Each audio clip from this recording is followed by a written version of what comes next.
Bem, bom dia a todos. Tá tudo bem, pessoal? Tudo jóia? Olha, é uma grande satisfação estar aqui com vocês, tá? Quando eu recebi o convite, eu fiquei imensamente feliz, porque eu já estive aqui em Palmas alguns anos atrás, ministrando cursos aqui pelas conveniadas da FGV, e sempre foi uma grande satisfação vir aqui a Palmas, né? Saindo do calorzinho ameno do Rio de Janeiro para o calorzinho mais acentuado aqui de Palmas, né? E cheguei aqui numa época boa, né? Que está uma época mais fresquinha, né? A primeira vez que eu venho aqui em janeiro, olha, está mais fresquinho, estou bem mais tranquilo. Geralmente lá no Rio de Janeiro está um calor absurdo, né? Cheguei aqui, eu falei, pô, que coisa boa, a temperatura está boa, né? Então vamos lá, pessoal. A gente tem que começar a conhecer essa nova lei de licitações, né? Porque ela foi publicada no dia 1º de abril de 2021, a gente já sabe que ela está vigente, só que nós sabemos também que nós precisamos de um tempo para que a gente possa se adaptar às novas regras. Afinal de contas, a gente usa a 8666 desde 93, né? Desde 93 que a gente está tentando aprender a 8666, como o pessoal fala, né? Lá no Rio de Janeiro tem alguns gestores públicos que falam assim, poxa, agora que eu estava começando a aprender a 8666, me vem uma lei nova, né? E agora, como é que fica? E essa lei nova, ela traz uma série de inovações ao processo de contratação pública. Conversando com vários professores, com vários doutrinadores, o que a gente escuta hoje já são muitas críticas em cima da nova lei. A gente já está escutando, o pessoal já está escrevendo, olha, a lei poderia ter sido melhor, a lei esqueceu de contemplar isso. Tem uns falando que a lei ela foi feita olhando-se para o retrovisor, né? Ou seja, olhando para o que aconteceu no passado, ela não foi feita olhando para o futuro. Eu, particularmente, eu não concordo, né? Depois que eu estudei a nova lei, a gente está aprendendo a nova lei, assim como vocês, eu estou estudando ainda a nova lei, o que eu vejo são mais benefícios do que coisas ruins na nova lei. Só que não adianta ter a nova lei se a gente não souber aplicar essa nova lei. Então, é muito importante que a gente se capacite e que a gente comece, aos poucos, a fazer essa transição para utilizar a nova lei de licitações. Então, o objetivo nosso aqui é passar uma visão geral da nova lei de licitações. E como é que eu dividi o curso? Eu já ministrei, no ano passado a gente começou a ministrar o curso da nova lei, né, como foi apresentado aí, eu ministro esse curso lá pela Escola de Contas e Gestão do TCRJ, e lá, né, ano passado, os cursos todos online, a gente está ministrando esse mesmo curso aqui, que está sendo presencial, a gente ministra lá online, né? E como é que foi a metodologia que a gente procurou montar para apresentar a nova lei? A gente procura seguir a ordem cronológica, ou seja, em vez de eu ficar seguindo artigo por artigo, eu já ministrei um curso assim também, artigo 1º, artigo 2º, eu acho isso meio chato. Então, vamos pela forma como as coisas acontecem na prática, né? Vou fazer uma visão introdutória da nova lei, princípios, objetivos, aí vamos, planejamento, seleção de fornecedores, gestão do contrato, procedimentos auxiliares, contratação direta. Então, a gente vai mais ou menos na forma como as coisas acontecem, controle das contratações. Então, a gente vai passar, né, vai percorrer a nova lei de licitações, não artigo por artigo, mas na ordem cronológica como as coisas acontecem. E é isso que a gente vai fazer aqui de hoje até quinta-feira. Então, só para reforçar nosso horário, né, 9 a meio-dia, meio-dia a gente sai para almoçar, volta às 14, de 14 às 18. Vou dar um intervalinho aqui para vocês beberem um café, beberem uma água, por volta de 10h30 aproximadamente, e de tarde, sei lá por volta das 4 horas da tarde aproximadamente, a mesma coisa, para esticar as pernas, beber água, beber um cafezinho. Combinado assim, pessoal? Tranquilo? Além disso, eu pedi, né, para o pessoal disponibilizar um material para vocês. A gente já tem um material pronto sobre a nova lei, voltado para o planejamento, que é um modelo de estudo técnico preliminar e um modelo de termo de referência. Já está aqui o material impresso, quando chegar no momento adequado, a gente vai distribuir para vocês, né? Então, antes de começar, só fazer um adendo aqui, né? Vocês viram aí, eu sou servidor do TCE, não era para ter falado o ano que eu entrei no TCE, vocês acabaram de divulgar quase a minha idade, né? 99, olha só. Então, eu entrei lá no TCE em 99, só que eu tive uma oportunidade muito bacana. Quando foi em 2006, eu fui cedido ao Ministério Público do Estado do Rio de Janeiro. E lá no Ministério Público eu trabalhei por 8 anos. Nós estruturamos lá na administração do MP do Rio, o que a gente chama de assessoria de controle da economicidade. E eu fiquei à frente lá da assessoria durante 8 anos. O que é essa assessoria de controle da economicidade que existe lá até hoje, na estrutura administrativa do MP do Rio? É uma assessoria que faz o controle interno preventivo das contratações que o MP vai realizar. Então, de forma muito resumida, a unidade requisitante lá no MP, ela identifica a necessidade de contratação e ela começa o planejamento. Começa o planejamento fazendo o quê? Estudo técnico preliminar, termo de referência. Na verdade, estudo técnico preliminar nem sempre é feito, né? Mas termo de referência, a gente tem que começar a fazer, né? Estudo técnico preliminar, termo de referência. Aí lá no MP, na época, a gente tinha um setor específico para fazer as pesquisas de preço.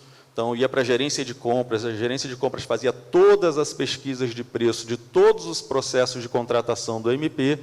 E qual seria o correto ali? Depois disso, ou seja, já temos termo de referência, já temos planilha orçamentária, processo ia para a diretoria de licitações e contratos, elaboração do edital, verificação da disponibilidade orçamentária, publicação do edital e realização da licitação. Só que onde é que entrou a assessoria de controle da economicidade? Depois que era feita a pesquisa de preços, depois que era não, ainda é assim, é feita a pesquisa de preços, antes de o processo ir para a diretoria de licitações para a confecção do edital, entra a assessoria de controle da economicidade. Então, a assessoria recebe todos os processos de contratação lá no MP e analisa. Analisa o quê?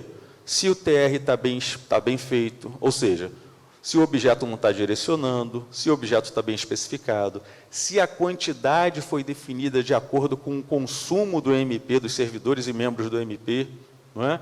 Se a forma de entrega está adequada, se o preço está compatível com o mercado. Se a gente identificasse algum problema nesses quesitos do planejamento, o processo voltava para o setor pertinente para correção. Caso contrário, o processo ia para a diretoria de licitações e contratos para que fosse elaborado o edital. Então, é assim que funciona hoje lá na estrutura administrativa do MP. Antes de começar, deixa eu fazer uma pergunta para vocês. Quem aqui trabalha diretamente com licitações, planejamento e realização da licitação? Tem alguém aqui? Aqui, ali, tá. Tem pregoeiro aqui, tem comissão de licitação? Tem alguém que faça parte da equipe? Tem? Também? Tá.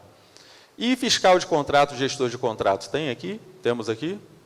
Aí já aumentou, né? Ótimo. Vocês que são fiscais de contratos, gestores de contratos, vocês participam do planejamento da contratação ou o contrato cai no colo de vocês? Participam do planejamento? Ótimo. Ótimo. Existe uma discussão, né? Se o fiscal deve ou não. Eu, particularmente, acho que o fiscal deve participar do planejamento da contratação, porque ele que conhece, né? Se é ele que conhece a operacionalização do objeto, acho que ele deve participar do planejamento. Mas tudo isso a gente vai abordar sob a ótica da nova lei, quando a gente chegar no momento adequado. Então, vamos lá, vamos começar a falar aí dessa nova lei de licitações. E toda vez que eu vou falar de contratação pública, eu me faço sempre uma pergunta. A pergunta é, por que nós que trabalhamos na administração pública precisamos licitar? Por que a gente tem que fazer licitação? Eu vejo duas respostas para essa pergunta. Uma vez eu perguntei isso para um amigo meu que é formado em Direito. Eu não sou formado em Direito e vocês viram aí. Aí esse amigo meu que é formado em Direito, a resposta dele foi bem clara. A gente precisa licitar porque a lei obriga, não é? A lei obriga, a lei está dizendo lá, ó, obras, compras, serviços e alienações tem que licitar, acabou, não tem papo. E eu, que já tenho uma visão mais para o lado administrativo, eu falo o seguinte, olha, nós precisamos licitar porque a gente vai gastar dinheiro que não é meu, né? É o dinheiro da sociedade, né? Na verdade, um pedacinho lá é meu também, né? O dinheiro é da sociedade, é dinheiro público. Então, eu preciso tomar todo o cuidado do mundo na hora de aplicar esse recurso. E quando eu falo de tomar todo o cuidado do mundo, é dar transparência, é estabelecer um ambiente competitivo, para que o maior número possível de empresas possam comparecer, apresentando suas propostas, para que eu possa, de fato, selecionar aquela proposta que me parece ser a melhor para a contratação. E onde é que está escrito isso? Na nossa Constituição Federal. Quando a gente vai lá no inciso 21º do artigo 37, Está escrito lá isso aqui, olha. Ressalvados os casos especificados na legislação, olha o que eu acabei de falar. As obras, serviços, compras e alienações serão contratados mediante processo de licitação pública. Então, não tem papo. A Constituição nos coloca uma regra. Temos que licitar. Só que também nós sabemos que toda regra tem a sua exceção. E os casos excepcionais são os casos em que o gestor público ele afasta o processo licitatório, ele vai diretamente ao mercado e contrata uma empresa. E é por isso que os doutrinadores chamam essas ressalvas de casos de contratação direta, dispensa e inexigibilidade de licitação. Então, isso está previsto na própria Constituição Federal. Só que quando nós vamos fazer um processo licitatório, a Constituição nos coloca ali que nós precisamos garantir a igualdade de condições a todos os concorrentes. É o que nós chamamos de princípio da isonomia. Por que isso? Qual é a lógica? A lógica é, se eu vou fazer a minha licitação, eu vou publicar isso da melhor forma possível, para garantir que o maior número possível de pessoas tenham conhecimento dessa licitação, para que eu possa receber na minha sessão pública os licitantes, sejam presencialmente ou eletronicamente. E aí, então, eu tenho que comparar as propostas desses licitantes.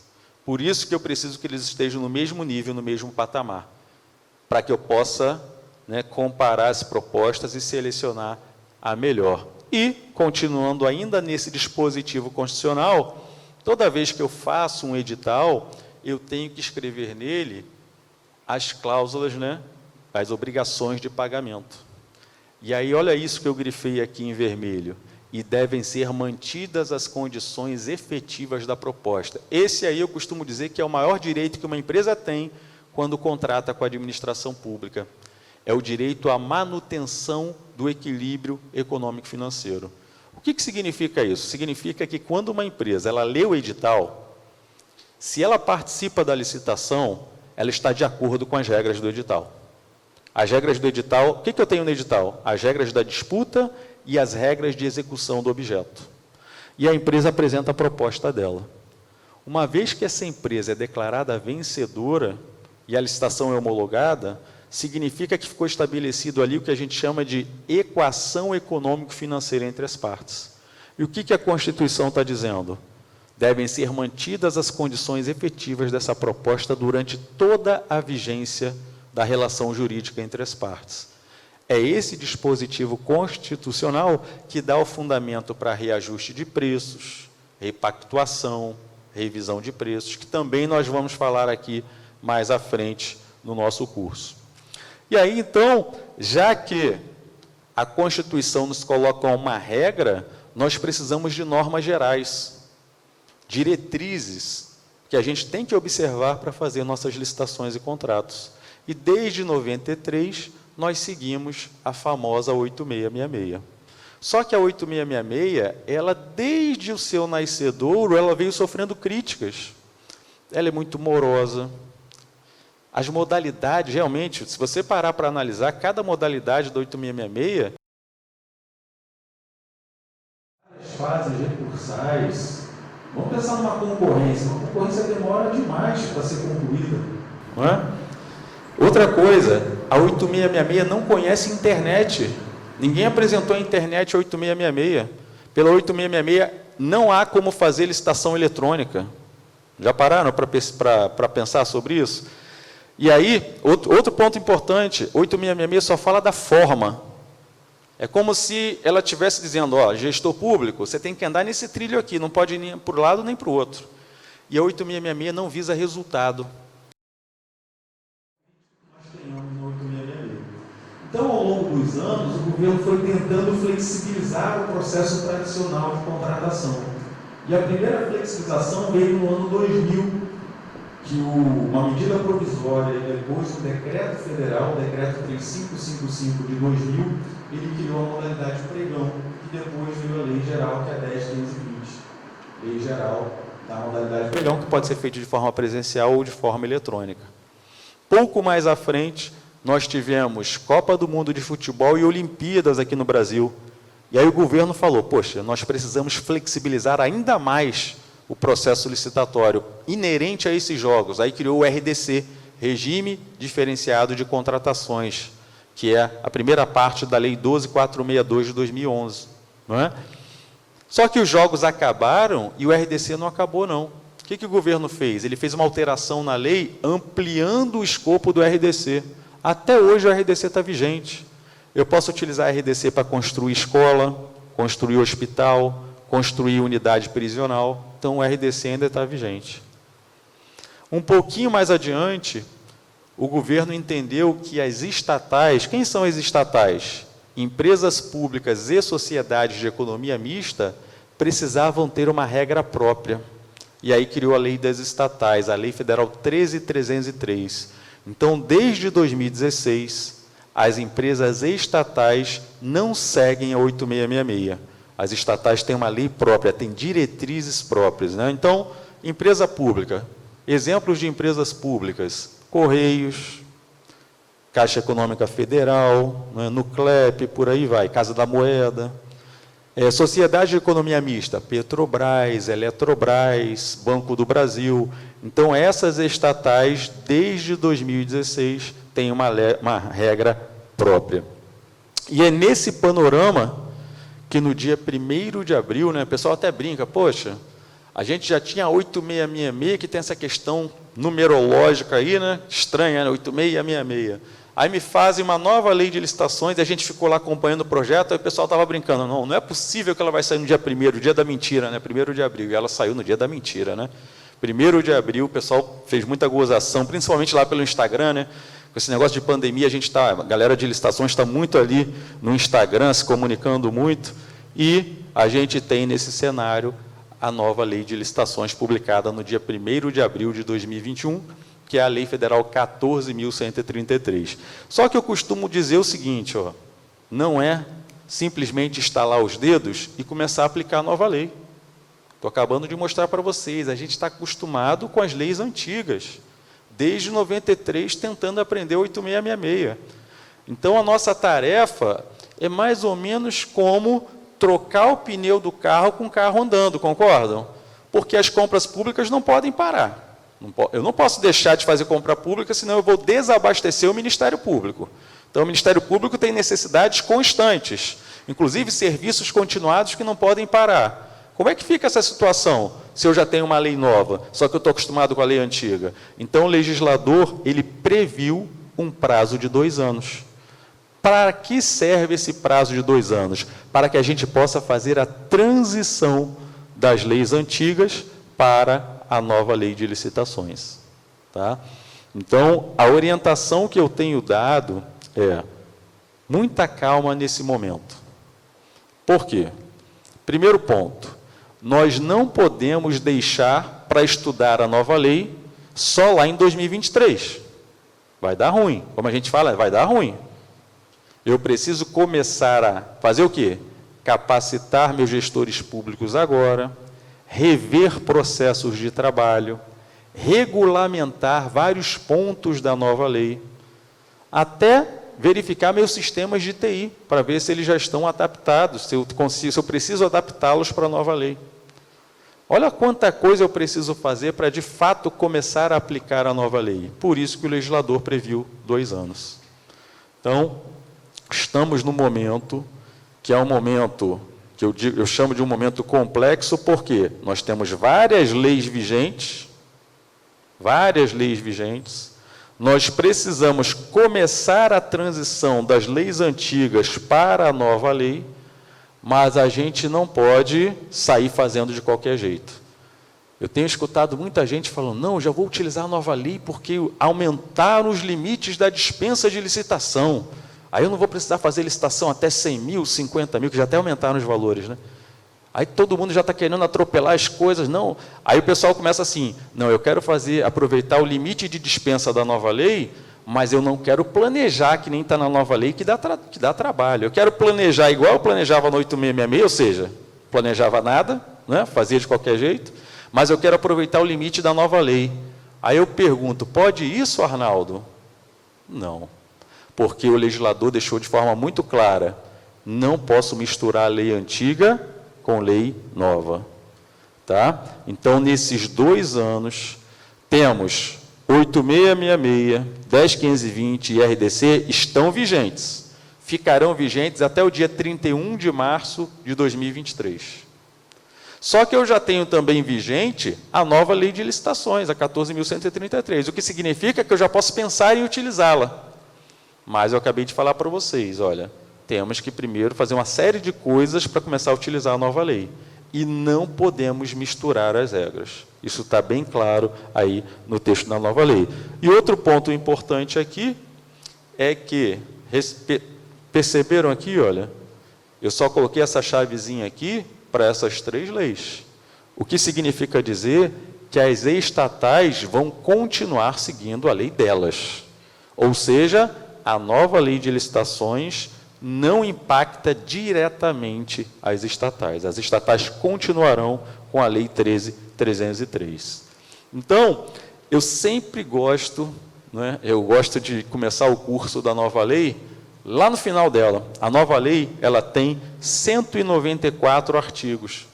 E eu estou começando lá pelo penúltimo artigo, que fala assim, olha, os artigos 89 a 108 da 8666, eles foram revogados de imediato.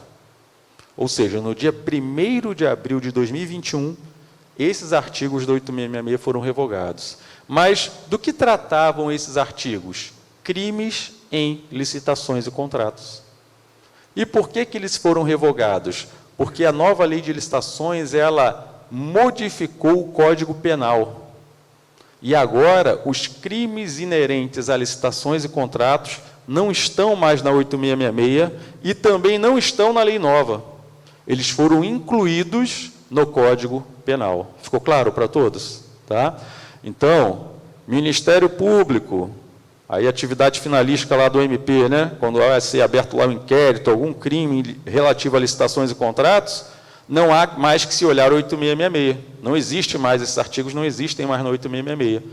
Não há que se olhar a lei nova. Há que se olhar o quê? Código Penal. Temos novas tipificações de crimes relativos a licitações e contratos no Código Penal. Esse sim, aí um detalhe, eu falei que a nova lei não impacta diretamente as estatais. Mas se eu tiver crime de licitações e contratos nas estatais, elas estão submetidas ao Código Penal. Como eu alterei o Código Penal, aí eu tenho um impacto indireto nas estatais, nesse ponto aí. Todo mundo acompanhou? Tá? Outro ponto aqui é o que eu falei dos 2 anos, olha. 8666, 10520, que é a lei do pregão, e o RDC, continuarão vigentes até 31 de março de 2023. Por quê? Justamente para que a gente possa se adaptar. E como é que vai funcionar, então, nesse período de 2 anos? Nesse período de 2 anos, e aí é um ponto importante para a gente tomar cuidado. Cada processo de contratação, cada processo, eu vou poder escolher se eu vou continuar utilizando as leis antigas ou se eu já vou utilizar a lei nova. É por processo. Tá? Então, quer dizer que eu posso pegar um processo aqui e fazer pela 8666 hoje? Pode. Posso fazer um pregão pela 10520? Pode. Ah, Eduardo, e se eu quiser já fazer um pregão ou uma concorrência pela lei nova, eu já posso? A princípio, pode. A lei está vigente. A gente só orienta que isso seja regulamentado antes. Vocês sabem se aqui já foi feito algum regulamento para a nova lei? Não, né? Não foi feito nada, não. Nem pelo Executivo, nem pelo Ministério Público, ainda não, né? Executivo, sim? Executivo já tem algum decreto, alguma... Tem? Bacana, bacana. Lá no Rio de Janeiro, por exemplo, o Executivo fez um decreto, mas simplesmente instituindo uma comissão de transição. Então, ele instituiu uma comissão formada por gestores de vários órgãos do Executivo que estão trabalhando a transição do Executivo para a nova lei. Então, lá no Rio ainda está todo mundo utilizando as leis antigas. E estamos trabalhando nessa transição aí. Tá? Governo Federal está a pleno vapor. Né? Governo Federal, vou mostrar aqui para vocês, já lançou vários regulamentos da nova lei, já está fazendo dispensa de licitação e inexigibilidade pela nova lei, já vi publicação de edital com base na nova lei, então o governo federal está mais acelerado, né? Geralmente é assim, o governo federal sai na frente, né? Santa Catarina já tem decreto, Paraíba já tem decreto, então o pessoal está nesse momento aí se adaptando.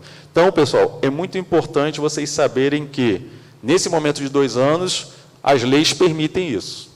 Posso pegar um processo na 8666, posso fazer um processo na 14.133, entretanto, olha, é vedada a aplicação combinada. Então, muito cuidado com isso. Não posso combinar.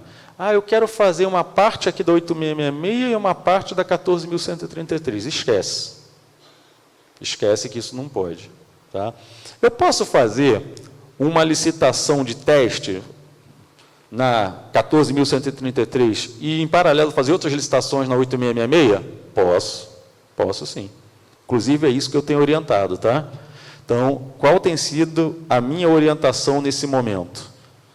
Capacita primeiro os gestores públicos, regulamenta os principais pontos da nova lei, pega um processo simples, de repente uma contratação por valor, aquelas dispensas por valor bem pequenininhas, faz do início ao fim na nova lei, para começar a sentir a nova lei, como aplicar a nova lei.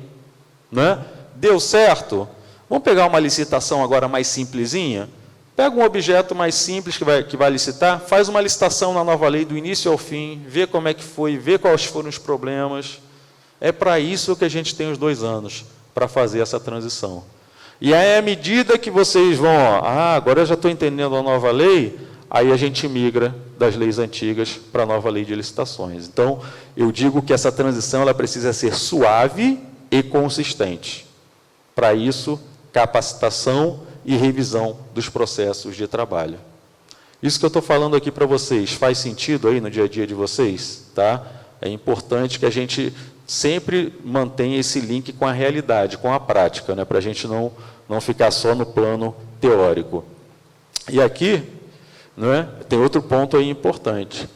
O contrato respectivo será regido pelas regras nelas previstas durante toda a sua vigência. O que significa isso? Poxa, se em 2 anos eu posso utilizar as regras antigas ou a regra nova, significa dizer que eu posso, lá em janeiro de 2023, eu ainda posso usar 8666, não posso? Posso. Então, em janeiro de 2023, eu posso fazer uma licitação e assinar um contrato com base na 8666. Só que a 8666 só existirá até dia 31 de março de 2023. E aí, como é que fica esse contrato? Está aqui, ó. Se eu contratei com base na 8666, o contrato vai seguir 8666 até o final. Certo? Se eu contratar com 14.133, o contrato vai seguir 14.133. É assim que vai funcionar. Tudo bem? E olha o que eu falei para vocês, o medo que a gente tinha começou a acontecer. O pessoal começou a misturar as regras. Isso aqui é uma publicação que a gente já pegou um tempinho lá no Diário Oficial da União. Olha o que fizeram aqui, olha.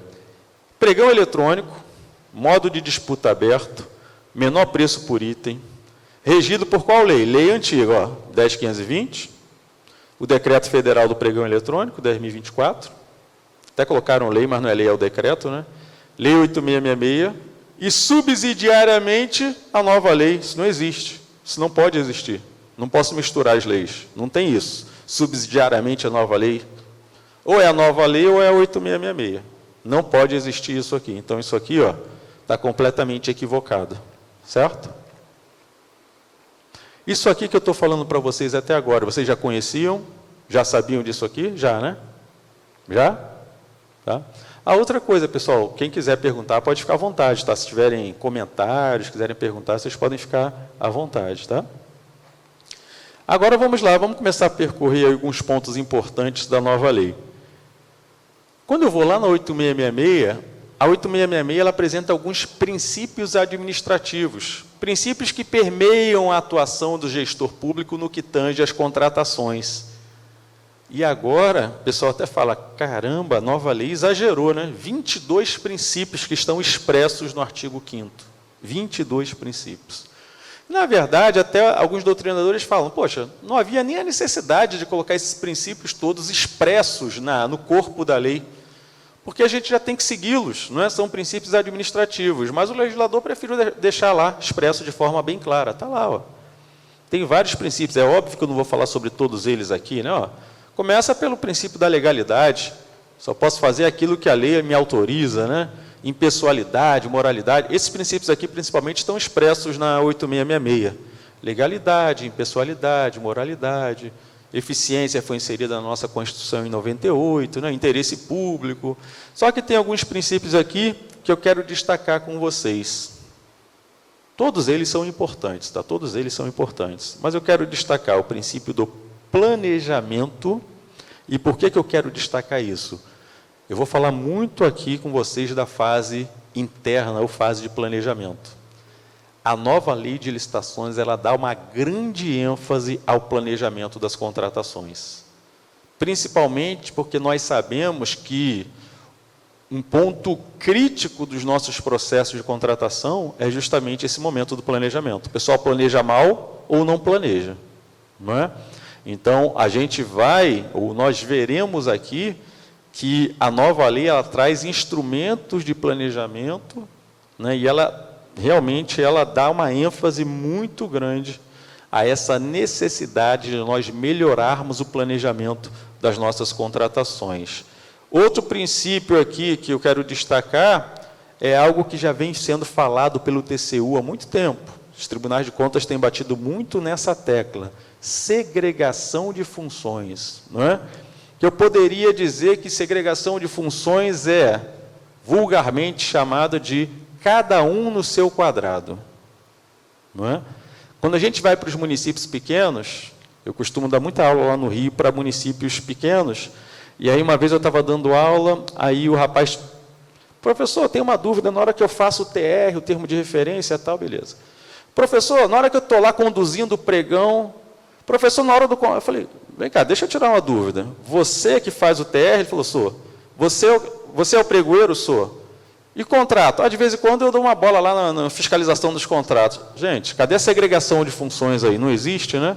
Então, essa nova lei, ela veio também com esse princípio aí bem forte da segregação de funções. Mas, afinal, o que é segregação de funções? Eu não posso ter, no andamento de um mesmo processo de contratação, uma pessoa que execute atividades que, de certa forma, são conflitantes. Querem ver um exemplo? O pregoeiro. O pregoeiro pode ser fiscal de contrato? Sim ou não? Não, né? O pregoeiro vai ser responsável por selecionar a empresa que vai ser contratada. Aí já imaginaram se eu coloco o pregoeiro depois para fiscalizar essa empresa que ele selecionou? Tem alguma coisa conflitante aí, não tem? Então, isso fere o princípio da segregação de funções. Tá? Então, a lei vem também com esse princípio que na verdade, a gente vai perceber aqui ao longo do nosso curso, que essa nova lei de licitações, ela pegou muita coisa de entendimentos do Tribunal de Contas da União. A gente vai perceber isso nitidamente aqui. Inclusive, eu vou mostrar alguns acordos do TCU e fazer o paralelo com a lei. Então, a lei nova, ela incorporou 8666, 10520, principalmente o RDC, ela trouxe muita coisa do RDC. Ela incorporou praticamente na íntegra o decreto do Registro de Preços Federal, 7892, de 2013. Ela incorporou várias decisões do Tribunal de Contas da União e, um dos pontos principais, ela incorporou a IN 05 de 2017, que vocês devem conhecer, né? A IN 05 do Governo Federal, que praticamente rege contratação de serviços, apesar de ser federal, acho que o Brasil todo usa a IN 05 de 2017. Tá? Então, vejo isso até como um ponto positivo.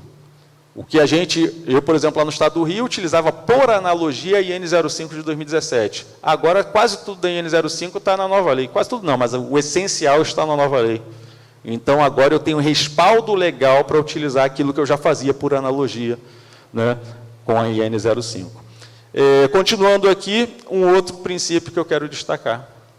E esse eu falo isso o tempo todo, a nova lei, ela veio para nos dar maior segurança jurídica. Várias coisas que eu fazia na prática, no meu dia a dia, eu fazia porque eu achava bom fazer, mas não tinha escrito em lugar nenhum. Aí a nova lei vai lá e ela escreve.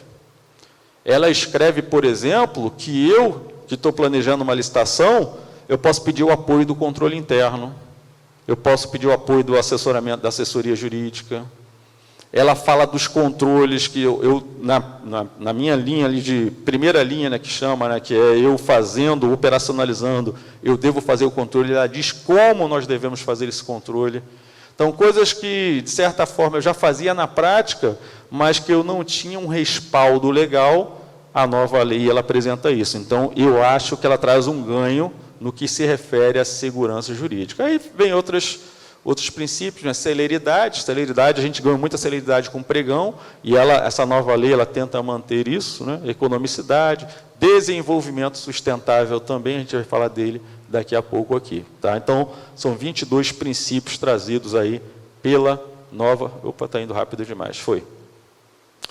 E agora a gente vai pular para o artigo 11, talvez um dos principais artigos da nova lei. Não é? O artigo 11, ele trata dos objetivos de uma licitação pública. Fazendo um paralelo com a 8666, vocês se lembram dos objetivos na 8666, artigo 3º?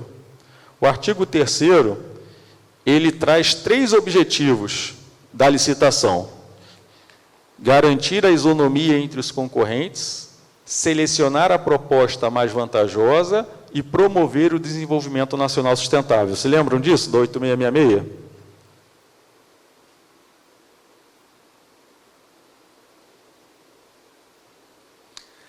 E aí eu costumo dizer o seguinte, talvez o maior equívoco cometido por um comprador público seja a interpretação desse segundo objetivo da 8666, selecionar a proposta mais vantajosa.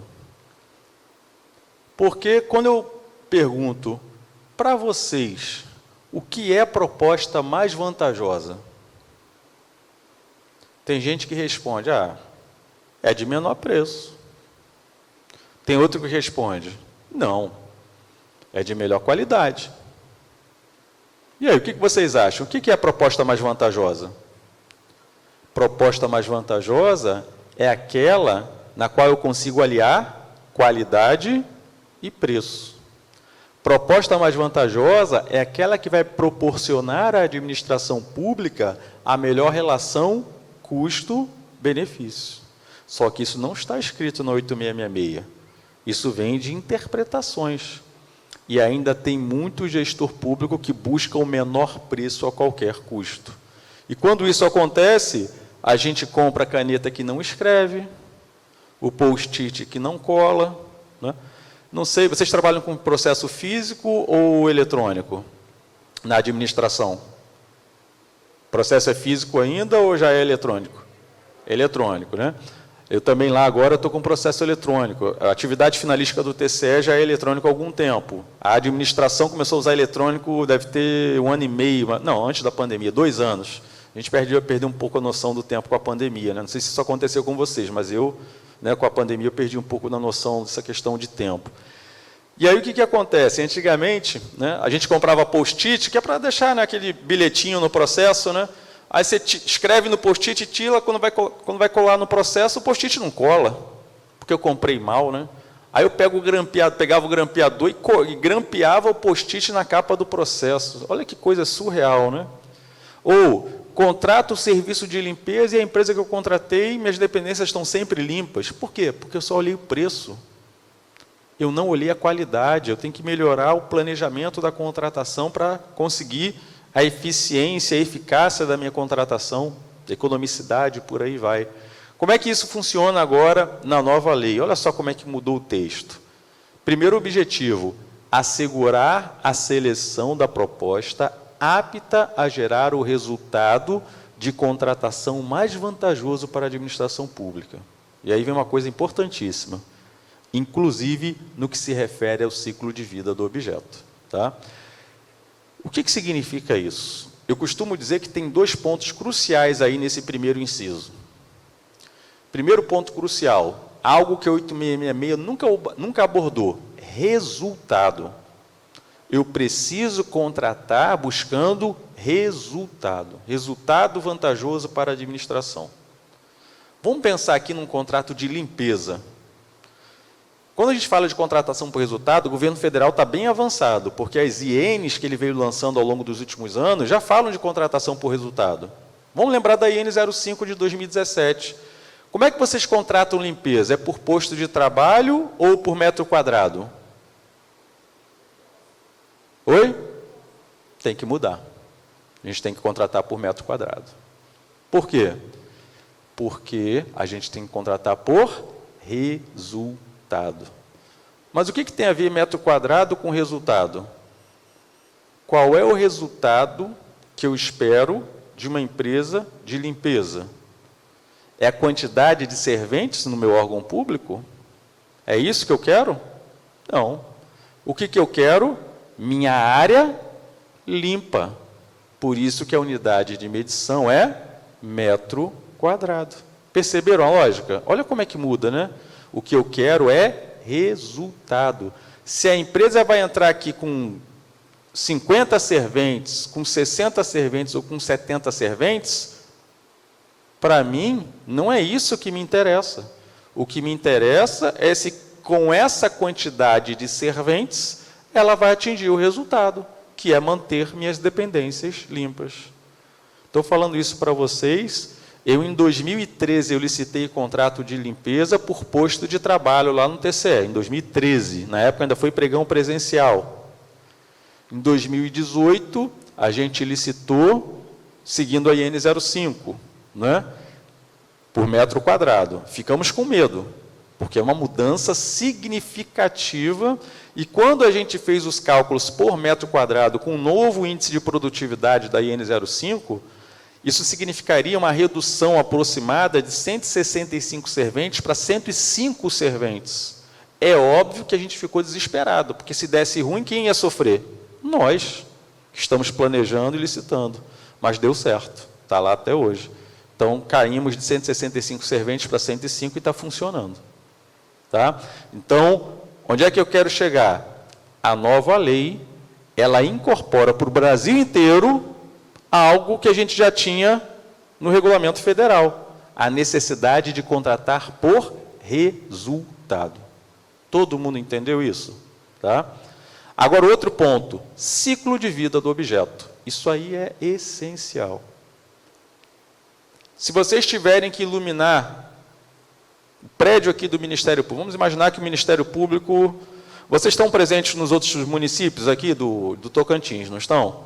Vamos imaginar que vocês, eu não sei como é que funciona aqui, lá no estado do Rio de Janeiro, em alguns municípios a gente aluga, o Ministério Público aluga, outros municípios, o Ministério Público, principalmente municípios maiores, o Ministério Público vai lá e constrói. Né, geralmente o município cede um terreno para o Ministério Público faz um projeto e vai lá e constrói. Eu participei lá da licitação de algumas obras dos prédios do Ministério Público. E aí o que acontece? Vem aquela dúvida, é melhor iluminar o prédio público com lâmpada fluorescente ou lâmpada de LED? O que vocês acham? Pode falar. LED, não é? Não é LED, não é melhor? Todo mundo concorda que não é melhor iluminar com LED?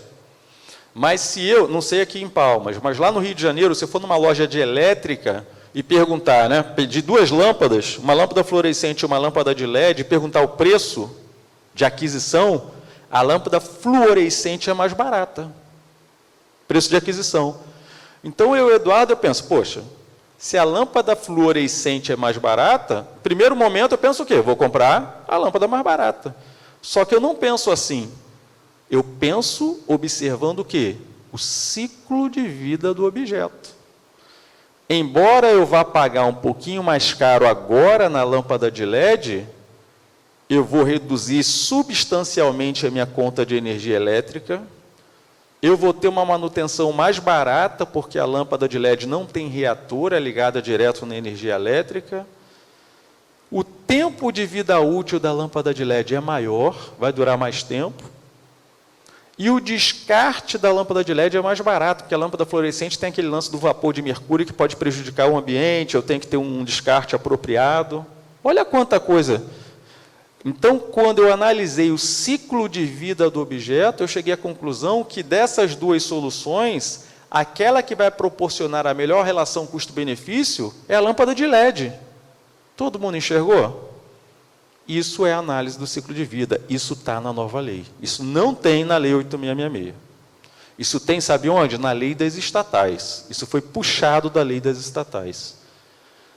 Aí vocês vão perguntar, poxa, Eduardo, na teoria, bacana. Mas no processo de contratação pública, em que momento que eu vou fazer isso? Estudo técnico preliminar. A gente vai falar dele mais tarde. Eu tenho que fazer estudo técnico preliminar nas contratações. Já tinha que fazer no 8666, mas ninguém fazia, não é? Agora, na nova lei, não tem como. Não tem como fugir. Eu tenho que fazer estudo técnico preliminar. Eu trouxe aqui, a gente vai distribuir mais tarde para vocês um modelinho de estudo técnico preliminar, que a gente brinca dizendo que o estudo técnico preliminar é o alicerce da contratação pública. É ele que vai dar a base para que a gente possa fazer a contratação pública com base na nova lei de licitações. Tudo bem? Certo? Então, esse é o primeiro objetivo. Segundo objetivo, nenhuma novidade aqui. É o que tem lá na Constituição. Assegurar tratamento isonômico entre os licitantes para que a gente tenha lá, inclusive, a justa competição e igualdade de condições entre os concorrentes. Eita, estou com o dedo aqui muito acelerado. Pronto. Terceiro objetivo. Esse veio da lei das estatais também. Olha só.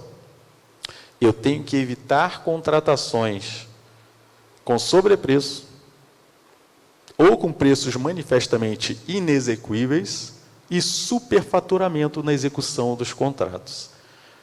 A gente sabe que há muito tempo a gente já costuma tomar todos os cuidados para evitar preço alto. Mesmo porque se a gente contrata com preço alto, o Tribunal de Contas vai encher nosso saco, não vai? O Tribunal de Contas fica olhando, esse preço aí está acima do mercado. Né? Os órgãos de controle estão sempre ali olhando o preço muito alto. A maior novidade aqui é o outro lado da moeda. Qual é o outro lado da moeda? E quando o preço é muito baixo? Não é?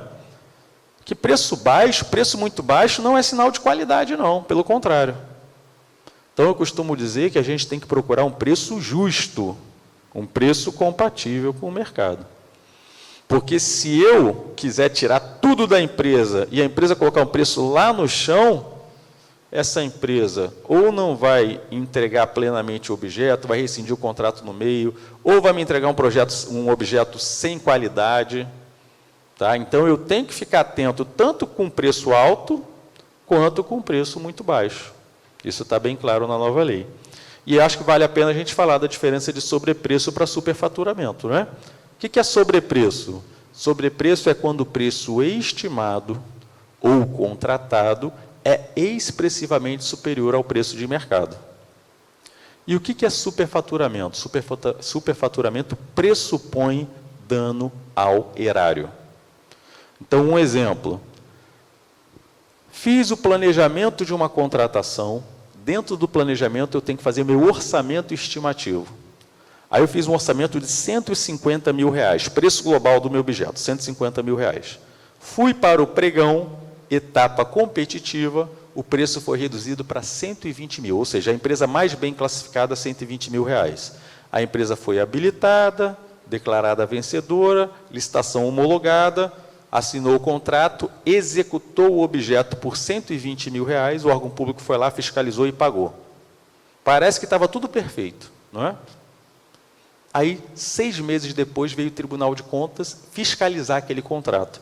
E o Tribunal de Contas identificou que o preço de mercado à época era R$100 mil. Então, o Tribunal de Contas viu um contrato de 120 e identificou que o preço de mercado era 100.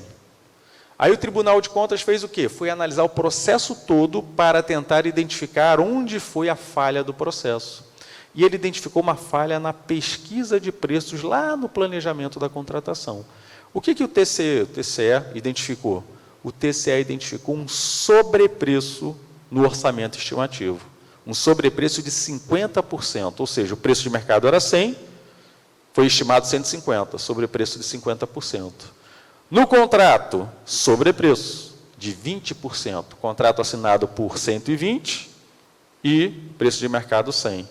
Depois que o órgão público pagou, aí gerou um dano ao erário, não gerou? Então, deixou de ser um sobrepreço e passou a ser o quê? Superfaturamento. Então, essa é a diferença de sobrepreço para superfaturamento. Só que o superfaturamento não se refere tão somente a preço. Eu posso ter superfaturamento na quantidade e posso ter superfaturamento na qualidade. Superfaturamento na quantidade. Um órgão público licitou para comprar 10 mil resmas de papel A4, a empresa entregou 9 mil resmas e o órgão público pagou, como se tivesse recebido, 10 mil resmas. Gerou dano ao erário, não gerou? Superfaturamento na quantidade. Ou na qualidade, esse foi um caso que a gente pegou numa auditoria. Um órgão público licitou para comprar 100 torneiras de inox, a empresa vencedora forneceu 100 torneiras de plástico. E o órgão público pagou como se tivesse recebido as torneiras de inox.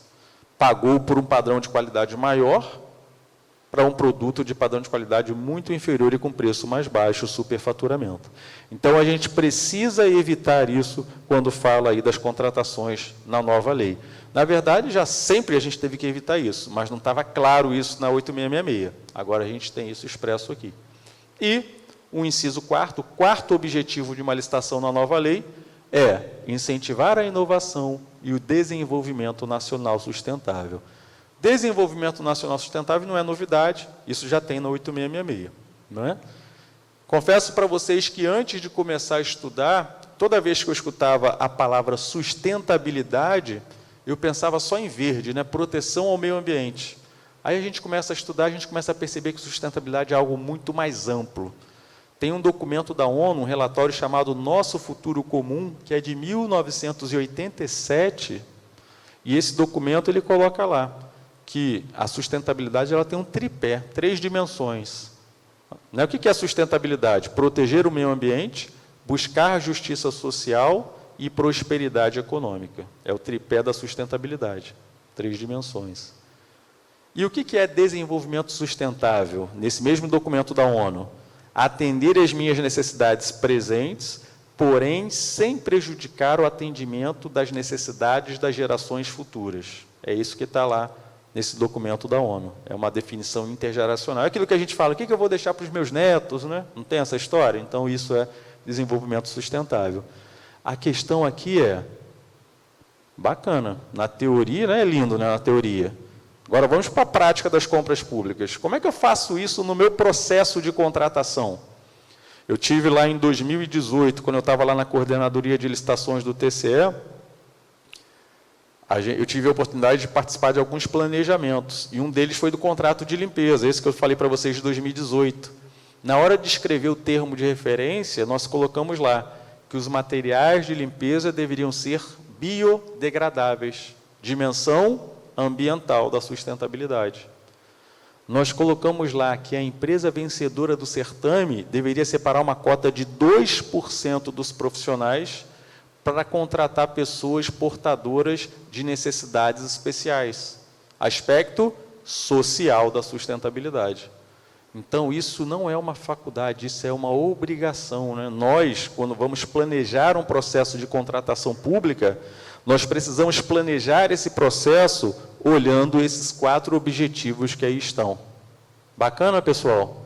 Por isso que eu falo, esse artigo 11 ele é muito importante, porque eu vou conduzir o meu processo de planejamento e de seleção de fornecedores e de fiscalização do contrato, sempre tendo como norte os objetivos legais, os objetivos da nova lei de licitações. A gente costuma dizer que tem o objetivo imediato, que é atender a necessidade dentro aqui do Ministério Público. Eu tenho uma necessidade, eu tenho que atender essa necessidade. E tem os objetivos imediatos, que são esses 4 objetivos que aí estão. Além disso, essa nova lei de licitações, ela tem uma coisa que não, a 8666 nunca nem sonhou em abordar, chamado governança das contratações. Então, se o Ministério Público tem que fazer a transição das leis antigas para a nova lei de licitações, acho que a primeira coisa que o Ministério Público tem que pensar, e eu estou falando do Ministério Público porque eu estou aqui, mas qualquer órgão tem que pensar em estruturar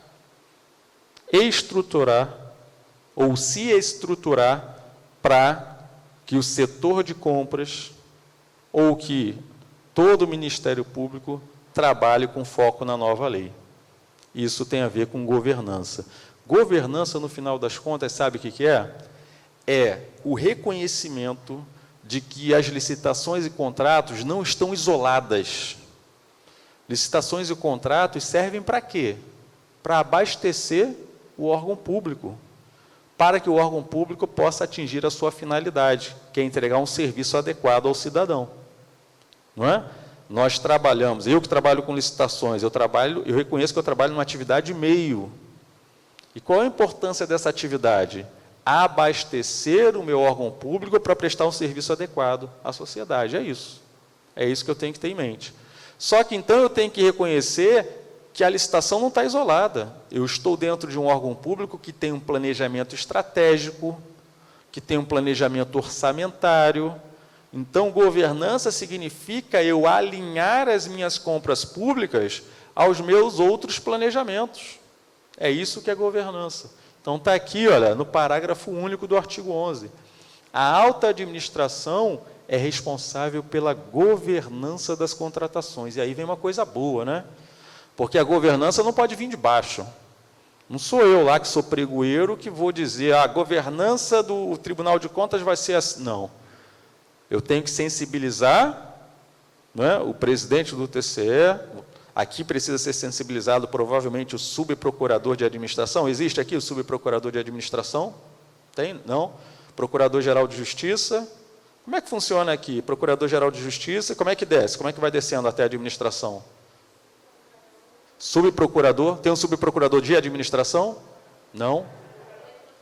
Subprocurador-geral? Ah, diretor-geral, tá? É diferente lá do Rio. Lá no Rio é assim, lá no Rio a gente tem o Procurador-Geral de Justiça e abaixo dele vários subprocuradores, né? Subprocurador institucional. Aí tem um específico de administração. Então, na administração, é tudo com subprocurador de administração. Aí abaixo dele tem o secretário-geral de administração. Então, ali no dia a dia é um promotor eles colocam um membro como o secretário-geral de administração, aí abaixo desse membro tem os diretores são servidores, aí tem o diretor de licitações e contratos, diretor de compra, diretor disso, diretor daquilo, diretor de controle, assim que funciona a estrutura lá. Então é um pouquinho diferente da estrutura daqui. Mas por que eu estou falando de estrutura? Porque isso é governança. Pensar a estrutura do órgão na administração é governança de contratações. Então, isso vem forte aí na nova lei. E é responsabilidade, então, da alta administração. Por quê? Tem que implementar processos e estruturas, olha o que a gente está falando aqui, ó, inclusive de gestão de riscos e controles internos. Com a finalidade de quê? Ó? Alcançar os objetivos estabelecidos, aqueles 4 que eu acabei de falar para vocês, promover um ambiente íntegro e confiável. Olha o que eu falei também, ó. Assegurar o alinhamento das contratações com planejamento estratégico e as leis orçamentárias. É o reconhecimento de que a licitação não está isolada. A compra pública ela não está lá isolada do mundo. Não, ela tem que estar integrada, né, com os meus planejamentos, né, estratégico, orçamentário. Por quê? Porque eu quero promover eficiência, efetividade e eficácia nas minhas contratações. Isso aí é tão importante que o governo federal ele já regulamentou. Não é? E eu sempre trago, poxa, mas aqui a gente é do Ministério Público, não tem nada a ver com o governo federal. Mas é sempre bom a gente olhar o que os outros já estão fazendo, que a gente pode, inclusive, utilizar como benchmarking. Né? Poxa, o cara fez lá um negócio bacana, dá para utilizar alguma coisinha de lá, para trazer aqui para a minha realidade aqui no Tocantins. Não dá? Dá, claro que dá. Eu vou fazer isso lá no Rio, não é? Dá para fazer. Então, começa que a nova lei ela não define o que é governança. Ela só coloca aquilo que eu acabei de falar para vocês no parágrafo único do artigo 11. Essa portaria aqui do governo federal, 8678/2021, ela é que ela define. Olha, Conjunto de mecanismos de liderança, estratégia e controle colocados em prática para avaliar, direcionar e monitorar a atuação da gestão das contratações públicas. E qual é o objetivo? Agregar valor ao negócio do nosso órgão público, contribuindo para o alcance dos objetivos com riscos aceitáveis. Porque a gente vai ter riscos, né? E aí, uma outra coisa que a gente vai falar aqui é que o tempo todo essa nova lei ela fala de riscos, análise de riscos, né? Riscos aceitáveis. Então, a gente vai falar um pouquinho disso aqui também. E aí ela traz instrumentos de governança, essa portaria. Então, olha que legal. Se o meu órgão público ele tem um plano de logística sustentável, vocês têm aqui plano de logística sustentável? PLS? Ministério Público? Não tem não? O dia que vocês tiverem, por exemplo, meu plano de logística sustentável, ele expressa lá que eu vou trabalhar com coleta seletiva. O que isso tem a ver com a minha contratação pública? Se eu for fazer o planejamento do contrato de limpeza, eu tenho que colocar que os serventes precisam saber fazer coleta seletiva. Olha só como uma coisa é ligada com a outra. Tá? Então, isso tem a ver com governança, eu olhar o meu órgão como um todo. Plano de contratações anual, a gente vai falar aqui. Vocês já têm plano de contratações anual? Já fazem? Não? Sim ou não? Não? Também não? Tá. Eu também lá no TCE, eu tentei implementar, mas acabei saindo lá da administração e a gente não conseguiu implementar. Política de gestão de estoques, se vai ter estoque mínimo, o estoque vai ser grande, se eu vou trabalhar mais com registro de preços, isso vai fazer parte também da minha política de governança. Se eu vou fazer compras compartilhadas ou não, aí tem uma experiência legal lá do Rio. Lá no Rio de Janeiro, nós fizemos um convênio. Tribunal de Justiça, Ministério Público e Tribunal de Contas do Estado. Fizemos um convênio e o objeto desse convênio é compras compartilhadas sustentáveis. E a Defensoria entrou recentemente também nesse convênio, né? Compras compartilhadas sustentáveis. O que é compra compartilhada? É quando eu faço uma licitação só e esse objeto vai servir para todos os órgãos que estão ali compartilhando, não é? Cara, eu participei de uma dessas licitações que foi papel A4. Papel A4, papel ecológico, né? Papel A4 ecológico. Foi fantástico, a experiência foi fantástica, porque sentamos, eu representando o TCE, o diretor de licitações do Ministério Público e o diretor de licitações do TJ, para trocar figurinhas sobre o planejamento, para a gente junto trazer como é que o Ministério Público contrata papel, como é que o TJ, como é que o TCE, pegamos o melhor de cada um e juntamos para fazer um planejamento único. O gerenciador foi o Ministério Público, então quem licitou foi a equipe do Ministério Público. Então, eu que sou do TCE, eu não precisei dedicar o meu pessoal para fazer a licitação do TCE, porque quem fez a licitação foi o Ministério Público. Eu precisava apenas de 6 mil resmas, o MP precisava de 80 mil resmas e o TJ 200 mil resmas. Então, nós licitamos quase 300 mil resmas. Então, por causa disso, eu consegui um preço unitário muito mais baixo do que se eu fizesse a minha própria licitação. Olha que bacana, né? Então, outra pegada forte que a lei vem trazendo é a possibilidade de compra compartilhada, principalmente para municípios pequenos. Município pequenininho lá, que quase não vai conseguir economia de escala, ele se junta com outros municípios e começa a fazer compras compartilhadas. Isso vem forte. Gestão por competência, a gente vai falar um pouquinho, isso aí é complexo, não é nada simples fazer gestão por competências no órgão público. Estamos passando isso lá no TCE já há 3 anos, mas até agora não se efetivou. O que é gestão por competências? Eu vou alocar no lugar correto para trabalhar com licitações pessoas que têm conhecimentos, habilidades, atitudes, ou seja, não é simples, né?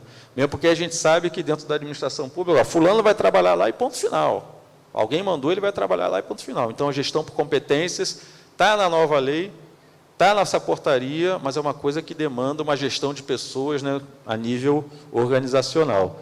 Política de interação com o mercado, nós veremos aqui que a nova lei, ela demanda comunicação com o mercado. Pessoal, quando eu entrei lá na administração pública em 99, na verdade eu entrei antes, mas no TCE em 99.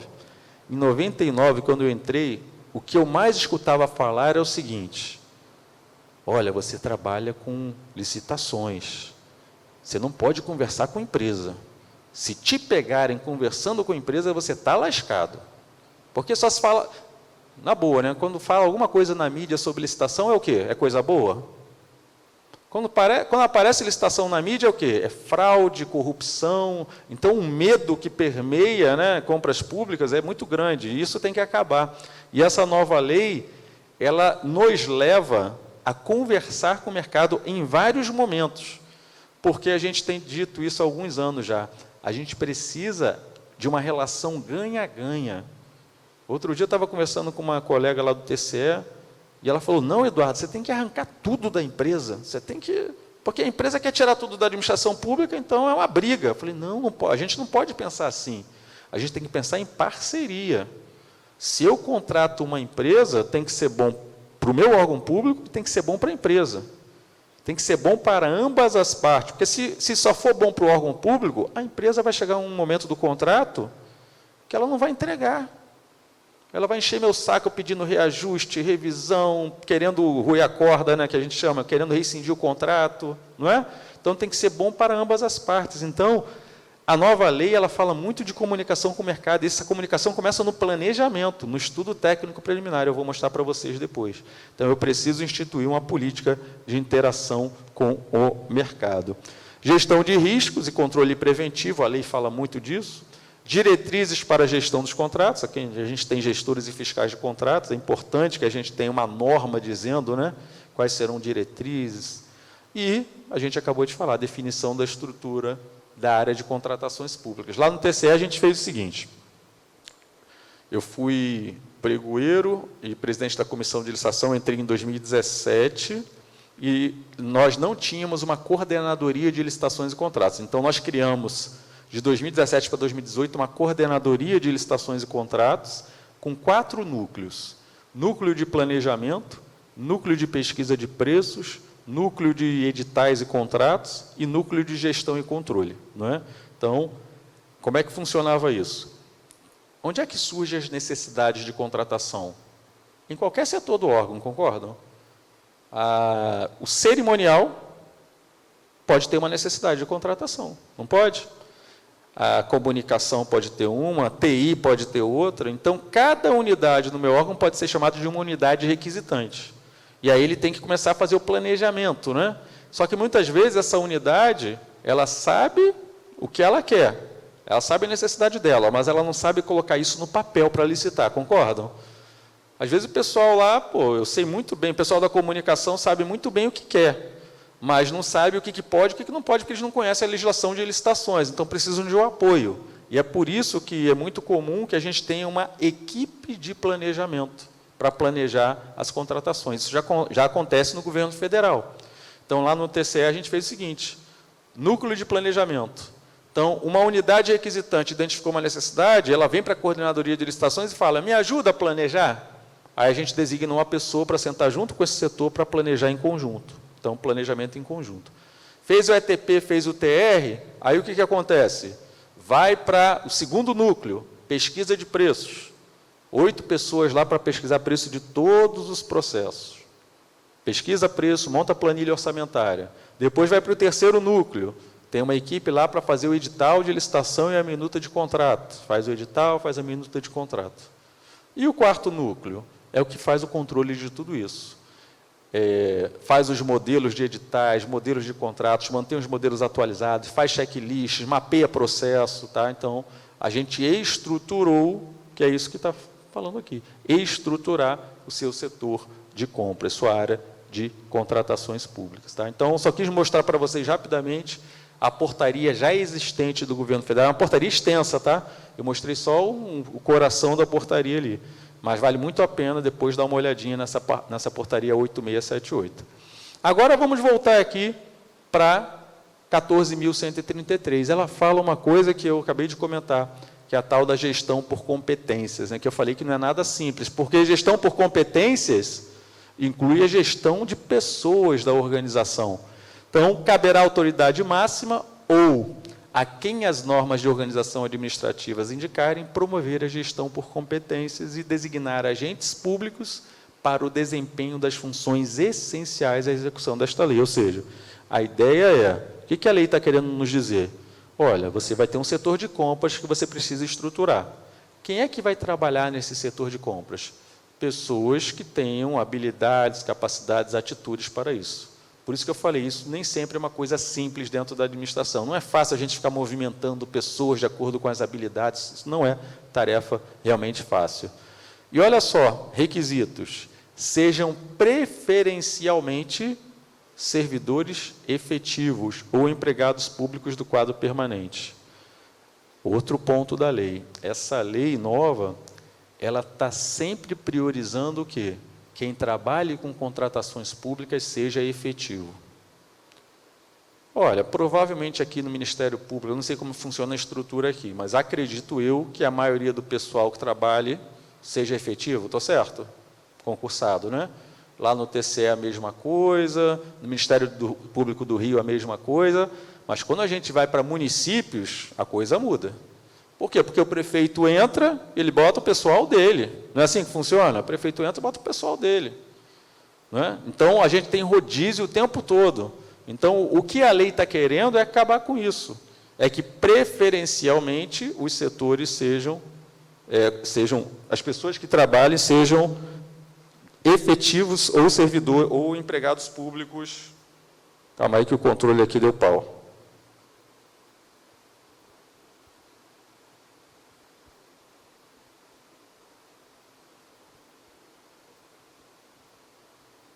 Pronto. Então, a ideia é que, preferencialmente, as pessoas que trabalhem na estrutura da administração com licitações e contratos sejam efetivos. Tenham atribuições relacionadas a licitações e contratos, possuam formação compatível ou qualificação atestada. Olha a preocupação da lei. Olha, não pode ser qualquer um para trabalhar com licitações, não. Você tem que colocar preferencialmente um efetivo, você tem que capacitar essa pessoa, qualificar essa pessoa. E aí tem essa questão também, né? Não sejam cônjuge ou companheiro de licitantes ou contratados habituais da administração. Olha a preocupação, né? Lá no Rio a gente pegou um caso, e o caso foi o seguinte: o pregoeiro de um determinado órgão era concursado, efetivo do órgão. Só que ele conseguiu um cargo comissionado para a esposa, e a esposa era fiscal dos contratos. Então, resumo, o pregoeiro, como eu falei, ele selecionava as empresas, porque é ele, né, que seleciona a empresa, e quem fiscalizava a execução dessas empresas era a esposa dele. O pessoal bateu pesado nisso, né? Então, alguns cuidados. Aí tem a questão aí, né, de cônjuge, tem a questão de segregação de funções, então a gente tem que tomar muito cuidado com esses detalhezinhos aí. Aí vem uma polêmica grande na nova lei, que é a tal figura do agente de contratação. Vamos pensar na 8666 primeiro? Na 8666, quem é que conduz a licitação? Comissão de licitação, ponto. Então, 8666, convite, tomada de preços, concorrência, concurso, leilão. Quem vai quem vai conduzir esse processo? Comissão de licitação formada por pelo menos 3 pessoas do órgão. Aí veio o pregão. 10.520, lei 10.520. Aí criou-se a figura do pregoeiro. Pregoeiro com equipe de apoio. Como é que funciona? Na comissão de licitação, todos os integrantes, todos os membros da comissão têm responsabilidade solidária. Ou seja, tomada uma decisão, todos respondem, a não ser que uma das pessoas consigne na ata que não concordou com aquela decisão. É assim que funciona a comissão de licitação. No pregão já é diferente. Pregoeiro com equipe de apoio. Quem responde é apenas o pregoeiro. Equipe de apoio, como o nome já diz, está lá apenas para assessorar o pregoeiro. Beleza. Só que o pregoeiro pode ser efetivo, pode ser um cedido de outro órgão, pode ser um comissionado. Não tem essa, a não ser que tenha um decreto específico no seu órgão amarrando isso. Se não tiver, está liberado. Aí agora vem uma nova figura nessa lei, que é o agente de contratação. Quem é o agente de contratação? É uma pessoa designada pela autoridade competente, olha lá, entre servidores efetivos ou empregados públicos dos quadros permanentes, para tomar decisões, acompanhar o trâmite da licitação, dar impulso ao procedimento licitatório. Essa expressão é péssima, dar impulso ao procedimento licitatório. O que se quis dizer com isso, mas tudo bem. E executar quaisquer outras atividades necessárias ao bom andamento do certame até a homologação. Então, essa lei ela coloca o seguinte: quem vai conduzir o processo licitatório tem que ser um servidor efetivo. E por que isso está trazendo muita polêmica? Como eu falei, a maioria dos municípios, quem faz isso é aquela pessoa que foi colocada por quem? Pelo prefeito, que geralmente é um comissionado. Por isso que isso está dando muito burburinho aí no mercado. Afinal de contas, a nova lei exige que a gente tenha uma pessoa chamada de agente de contratação ou designada como agente de contratação que seja efetiva. Então, a licitação será conduzida por esse agente de contratação, né? Esse artigo 8º praticamente reproduz lá a definição do artigo 6º, né? Que vai ser servidor efetivo ou empregado público do quadro permanente. Aí vem uma outra questão aí. Vocês viram lá tudo que o agente de contratação ele tem que fazer. Ele tem que conduzir o processo, dar impulso ao processo, do início até a homologação. Quando a gente escuta palestras do pessoal que acompanhou a elaboração da lei, pessoal principalmente do Ministério da Economia, né? O Ministério da Economia tem a Secretaria de Gestão, que é a SEGES, não é?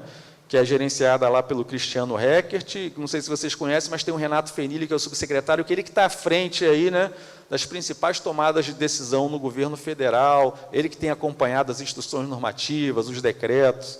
E eles, geralmente, quando eles lançam um decreto, uma instrução normativa, eles fazem uma live na internet. Não sei se vocês estão acompanhando isso. Eles disseminam isso com uma live, uma apresentação na internet. E aí uma colocação que foi feita por ele é a seguinte: não, a nossa ideia é que o agente de contratação não seja simplesmente o que o pregoeiro faz hoje. A ideia é que o agente de contratação seja um grande gerente de projetos, não é? Ele pegaria, desde o momento em que surgiu a necessidade, e acompanharia o processo até entregar o objeto homologado para a unidade requisitante. Só que não é isso que está na lei, a lei não entra nessas minúcias, né? Então, caberá ao regulamento de cada ente federativo dizer exatamente quais serão as competências dessa figura que é o agente de contratação. A interpretação majoritária que nós estamos vendo é que o agente de contratação vai ser algo como um pregoeiro, né? Uma pessoa que vai conduzir ali, principalmente a fase de seleção de fornecedores. Então, esse agente de contratação, ele será auxiliado por uma equipe de apoio e responderá individualmente pelos atos que praticar, salvo quando induzido o erro pela própria equipe de apoio. Então, vejam que, pelo texto da lei, o agente de contratação é muito parecido com quem? Com o pregoeiro, com a figura do pregoeiro. Ele vai conduzir e ele vai ser responsável pela condução. Aí vem uma pergunta: então quer dizer que a nova lei acaba com a comissão permanente de licitação? Porque a gente está acostumado a falar em CPL, né? CPL, a CPL. Acaba ou não acaba? Na verdade, não acaba não, só muda o nome. Porque a nova lei ela coloca assim: em licitação que envolva bens e serviços especiais, o agente de contratação poderá ser substituído por quem? Comissão de contratação. Então, sai a comissão permanente de licitação, que é o nome que nós temos na 8666, e entra a comissão de contratação. Somente para bens ou serviços especiais. Porque para bens e serviços comuns a gente adota o pregão. E quem vai conduzir o pregão? O agente de contratação, que por acaso vai ser chamado de pregoeiro. Tá? Então aqui, e detalhe, tem mais, ó, não é para qualquer licitação de bens ou serviços especiais não, porque eu posso ter o agente de contratação e em alguns casos ele poderá ser substituído por uma comissão de contratação. Tá? Então, vejam que acaba a CPL e entra a comissão de contratação para alguns casos. Comissão essa que vai ser composta por 3 membros, responderão solidariamente, olha, a mesma lógica da CPL, responderão solidariamente por todos os atos, ressalvado o membro que expressar posição individual, ou seja, a lógica é a mesma da CPL. As regras relativas à atuação do agente de contratação, da equipe de apoio, comissão de contratação e também dos fiscais e gestores dos contratos terão que aparecer onde? Regulamento. E aí eu quero fazer um parênteses aqui. Uma discussão muito grande que existe desde a 8666 é o que é norma geral na 8666 e o que é norma específica. Já ouviram essa discussão? O que é norma geral e o que é norma específica? Norma geral seria para o Brasil inteiro, norma específica seria só para o governo federal, porque cada município, cada estado teria que fazer sua própria norma. Continua a discussão na nova lei. Só que a nova lei, o que ela faz? Em mais de 50 pontos, ela diz, conforme regulamento, conforme regulamento. O que significa conforme regulamento? É o governo federal admitindo que o Brasil é um país continental. Cada município, cada estado tem as suas peculiaridades. Eu não posso, numa lei geral, dizer como é que o Ministério Público do Tocantins vai atuar na sua estrutura administrativa. Inclusive, isso seria inconstitucional, concordam? Autonomia daquele ente federativo, autonomia daquele órgão. Então, o que eu faço na lei geral? Eu jogo a responsabilidade para o ente federativo. Onde é que a lei está querendo chegar? Quem vai dizer como o fiscal do contrato vai atuar, como o agente de contratação vai atuar, não é a lei geral, é o regulamento do município. No caso aqui, o Ministério Público tem sua independência, sua autonomia administrativa, é uma própria resolução que vocês fazem aqui, né? Lá no MP do Rio é resolução, né? Tem uma resolução do PGJ que diz lá como é que a gente vai fazer o nosso pregão, como é que vai atuar o fiscal de contrato. Lá no TCE é ato normativo, então tem ato normativo do pregão. Então, a lei ela apresenta as diretrizes. A forma como nós vamos operacionalizar é com a gente. Só que a gente precisa colocar isso numa norma. Todo mundo acompanhou, pessoal? Tá? Então, eu tenho que seguir a diretriz. Diretriz qual é? Olha, é agente de contratação ou comissão de contratação. Tem que ser formada por efetivos. Essa é a norma geral. Agora, o que cada um vai fazer, até onde vai, aí vai do regulamento próprio do Ministério Público. Bacana? Todo mundo acompanhou? Certo? Então, esse é um ponto. Como eu falei, são mais de 50 pontos na lei. E é por isso que muitos entendem que a lei só pode ser utilizada depois que esses pontos forem regulamentados. Porque eu preciso regulamentar. Como é que você vai fazer uma licitação na nova lei se quem vai conduzir a licitação é o agente de contratação e ainda não sei como esse agente de contratação vai trabalhar, como vai operacionalizar? Por isso que, inclusive, existe parecer da AGU dizendo, para você utilizar a nova lei, precisa regulamentar. Por causa disso. Certo? Aí, continuando aqui, né? Em licitação que envolva bens e serviços especiais cujo objeto não seja rotineiramente contratado, ou seja, pintou uma necessidade aqui no Ministério Público, é algo que não é usual, a gente não costuma contratar. Tá? Tenho dificuldade, então, para planejar esse processo, para conduzir esse processo. O que eu posso fazer? Contratar um serviço de uma empresa ou de um profissional especializado para assessorar os agentes públicos na condução da licitação. Já aconteceu comigo lá no próprio MP. A gente precisava contratar um sistema de controle de acesso com segurança tal, não tinha ninguém na estrutura do MP com conhecimento daquele objeto. E aí, como é que você planeja? Como é que você licita? Como é que você fiscaliza isso? Vai para o mercado. Contrate alguém que tem esse know-how, essa expertise, para poder auxiliar os seus servidores. E olha o que eu falei do pregão. O pregão, ele continua existindo na nova lei. E quem é que vai conduzir o pregão? O agente responsável pela condução será o pregoeiro. Então, o pregoeiro é um agente de contratação específico para a modalidade pregão. Tá? Aí vem aquela pergunta, né? Ah, está indo rápido demais, meu dedo hoje está acelerado aqui. Deixa eu voltar aqui, pronto. Foi. Aí vem aquela pergunta, né? Então, se quem vai conduzir o pregão é um agente que vai ser chamado de pregoeiro, eu fiquei na seguinte dúvida. O pregoeiro, ele deve ser servidor efetivo? Sim. Porque quem vai conduzir a licitação é o agente de contratação. O agente de contratação tem que ser efetivo. E quando essa modalidade licitatória for o pregão, esse agente de contratação receberá o nome de pregoeiro. Certo? Logo, ele tem que ser efetivo.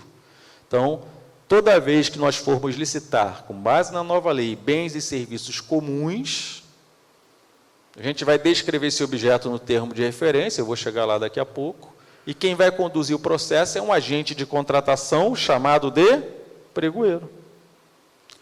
Quando eu tiver bens ou serviços especiais, aí então já muda, né? Não é termo de referência, é um projeto básico ou anteprojeto, eu vou explicar depois.